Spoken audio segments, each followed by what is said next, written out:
आपके motivation channel पर आपका हार्दिक स्वागत व अभिनंदन करता हूं। मित्रों, अपना जीवन ऐसा जियो, या तो आप 100 किताब लिख लें या आप पर 100 किताबें लिखी जा सकें। इससे कम में आपका जीवन जीना बिल्कुल व्यर्थ है।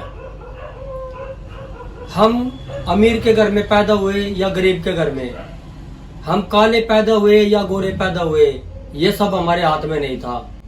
लेकिन अपना जीवन कैसे जीना है वो हमारे हाथ में है। अपने जीवन को इतना ऊंचा और महान बनाइए कि लोग आपको कभी ना भूल पाए। वो व्यक्ति महान नहीं बनता जो बहुत अमीर है, ना वो कोई व्यक्ति महान बनता जो बहुत ज्यादा सुंदर है। महान व्यक्ति बनता है मनुष्य अपने कर्मों और कार्यों के द्वारा।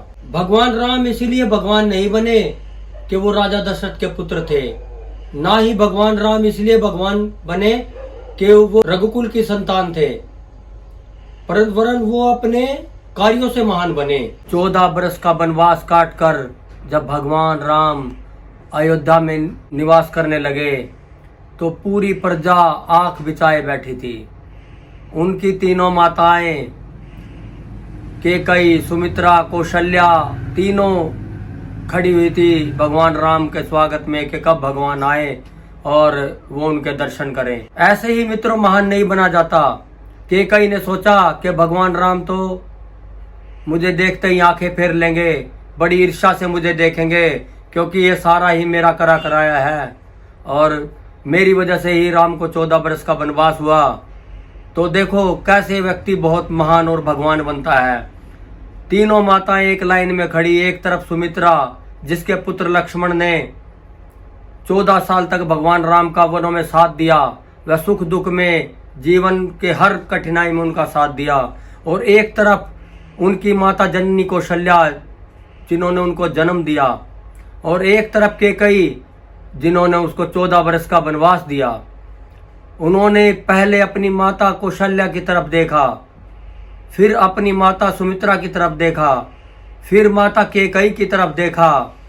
उसने सबसे पहले अपनी माता कैकेयी के पैर छूकर उनसे आशीर्वाद मांगा। तब माता कैकेयी ने कहा कि अब मुझे पता लगा भगवान राम क्यों बोला जाता है तुम्हारे को।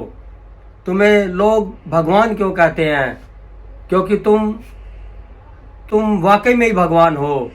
जिस माँ ने तुम्हें 14 साल का वनवास दिया, तुम्हें इतने कष्टों से गुजरना पड़ा, तुम्हारी पत्नी तुम्हारे से दूर हो गई, उसके बाद भी तुमने सबसे पहले तुमने अपनी उस माता का आदर और सत्कार किया जिसने तुम्हें 14 साल का वनवास दिया था।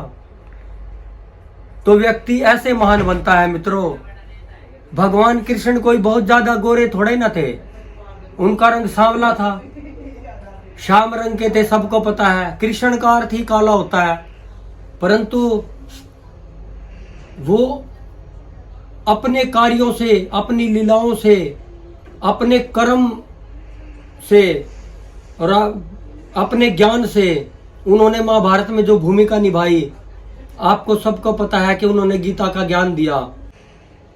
पूरे संसार को कर्म योगी कैसे बने इसका ज्ञान दिया। कर्म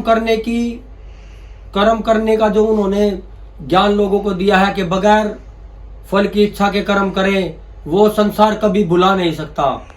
तो कोई भी व्यक्ति जिसको महान बनना है, महान बनने के लिए कोई बहुत ज्यादा अमीर होने की और बहुत ज्यादा कोई गोरा होने की, इन चीजों की आवश्यकता नहीं है। यदि कोई व्यक्ति सच में महान बनना चाहता है तो उसको अपने कर्म की मान्यता को मैं एक उदाहरण से समझा सकता हूँ। मान लीजिए आपने कोई बहुत महंगी घड़ी देखी, महंगी साड़ी, महंगा फोन, महंगा घर, आपको वो कितने दिन याद रहेगा? 1 साल, 6 महीने, 2 साल, 5 साल, कितने साल? आप कोई और उससे दूसरी चीज देखोगे तो उसको भूल जाओगे। परंतु यदि मान लीजिए आप किसी एक ऐसे आदमी के पास जाते हैं जो बहुत ही ऊंचे स्थान पर बैठा है और 20-25 हजार करोड़ का मालिक है, आप उससे मिलने गए, उसने आपका खूब आदर सत्कार किया, आपके साथ बड़ी विनम्रता से पेश आया, आपको समय भी दिया, फिर उसके बाद आपके साथ बाहर, घर के बाहर आपको छोड़ने भी आया, और छोड़ आने के बाद ड्राइवर को बोलता कि इसको सकुशल घर पहुंचा कर आओ। और इसको कोई भी रास्ते में दिक्कत नहीं आनी चाहिए। आप सच सच अपने सच्चे दिल से बताना। यदि कोई ऐसा महान व्यक्ति आपका आदर और सत्कार करता है और आपका सम्मान करता है, आप उसको क्या कभी पूरी जिंदगी भी भुला पाओगे? मेरे हिसाब से तो आप कभी नहीं भुला पाओगे। तो जो महान कर्म इंसान के होते हैं ना, वही आदमी को महान और भगवान बनाते हैं। तो अपने कर्मों को इतना महान बनाइए कि या तो आप खुद 100 किताब लिख लें, अपने ऊपर लिख लें, या फिर लोग आपके ऊपर 100 किताबें लिख डालें। इससे कम में अपने जीवन को मत गवाइए। आपका जीवन बहुत कीमती है।